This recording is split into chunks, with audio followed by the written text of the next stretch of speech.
Can you see the complete set that I have? I got Hallows and Inheritance. Cheers to everyone for watching. My name is Mitchell and you're watching the Stereo Picture Society. Today is going to be a review of Jazz Cartier's new album, Fleurever. Jazz Cartier, also known as Mr. Jacuzzi LaFleur, is Toronto born and raised rapper and hip-hop artist. I'm sure he's a rising name everywhere in hip-hop, even though we hear most about the SoundCloud rap scene.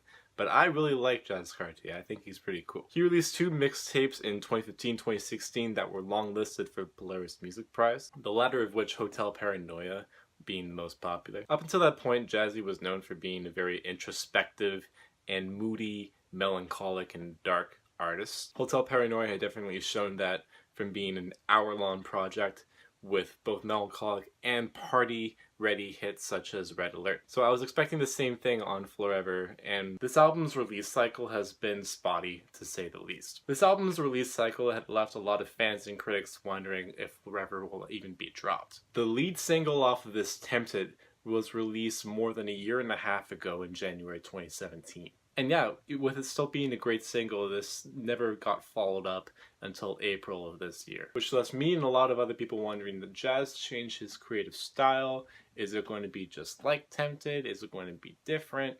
What's going to happen? Will this be different than Hotel Paranoia even? What we get is something not as dark, still pretty melancholic, still pretty moody, but there are a lot of trap bangers on here. Party ready hits that have like an intro of 10 seconds and an outro of 10 seconds where they say nothing. This happens a lot throughout all the songs. A lot of really catchy lines on here. You were staying at the function.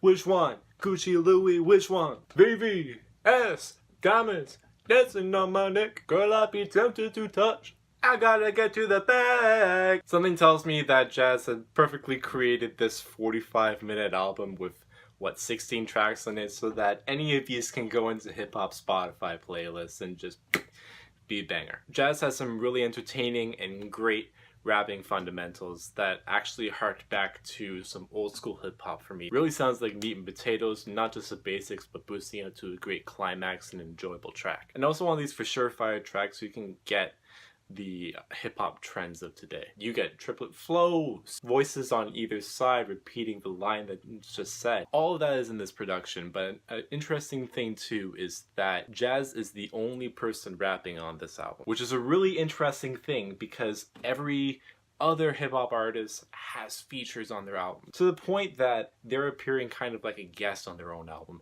if they're not up to snuff. What Jazz says to us is that he is up to snuff, that he can hold his own on his own record. Each beat doesn't vary too much in style. You still get the trap hats and snares and percussion, all these low synths appearing everywhere, all these fluttering pads, and you still get those excellent moments where you can close your eyes and imagine just being in a dark lit club with all these huge stage lights and Jazz just holding his own on his own stage, entertaining you. So with that, I understand that this is a pop album now. But from a critical standpoint, I know that Jazz could be a whole lot more introspective with this album. I know that he can be sharing a whole lot more stories, and he just refuses to get really in depth into what he's talking about. Thematically, this album will either be talking about being your typical hip-hop, braggadocious, rich, having a whole lot of women beside you kind of figure, which Jazz definitely knows how to be, and he plays on it really well. You can pretty much tell from the title of these tracks that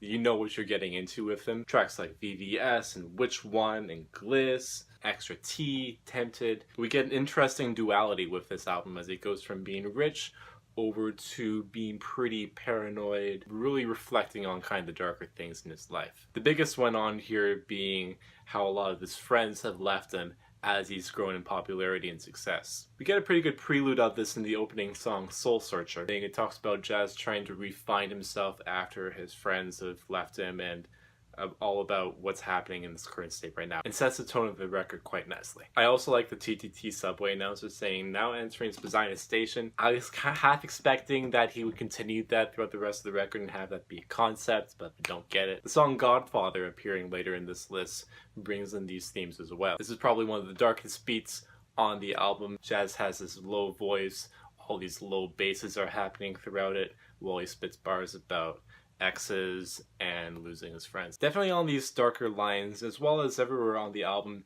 you get references to the fleur or the flower.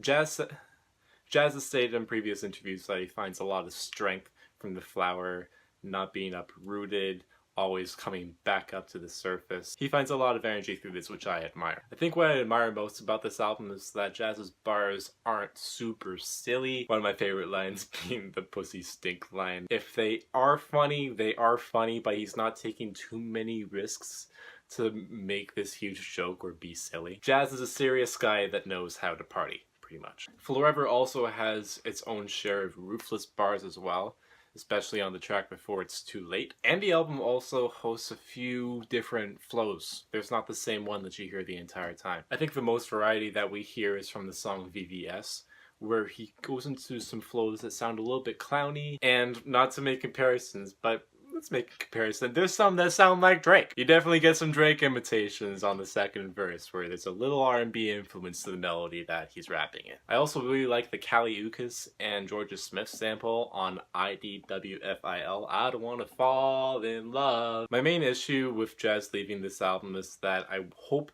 that he gets more internal with what he's talking about. We know that he's doing the rich and the dark thing already. I want to see some stuff where he goes into maybe other people's lives or some inner stories, talk about his inner demons even more. I hope that he comes through with some really solid stories, gets really personal, gets off the grid with an album or mixtape next time that isn't just bangers but a cohesive art project. I mean, this album is interesting for its duality on its own, but I hope that he can come together with a really thought together masterpiece. I know that he can commit to that. This album's good. I know that he can do better. I know that he can be a GOAT. I mean, this is the self-proclaimed Prince of Toronto.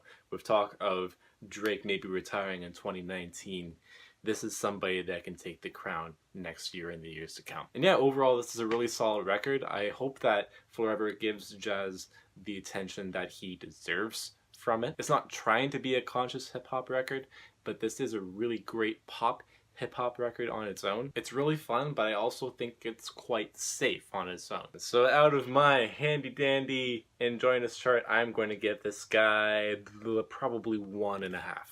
1.5. I like it a lot, but I want to stick to my standards here. So yeah, thanks so much for watching. My name is Mitchell. Be sure to like and share and subscribe and tell me what you think about my rating system and what you think about Fleurever. Fleurever. So yeah, be here, be queer, stay strong, and listen on. Listen on, everybody. Thanks so much for watching. Cheers again, and I'll see you in the next video. Bye-bye!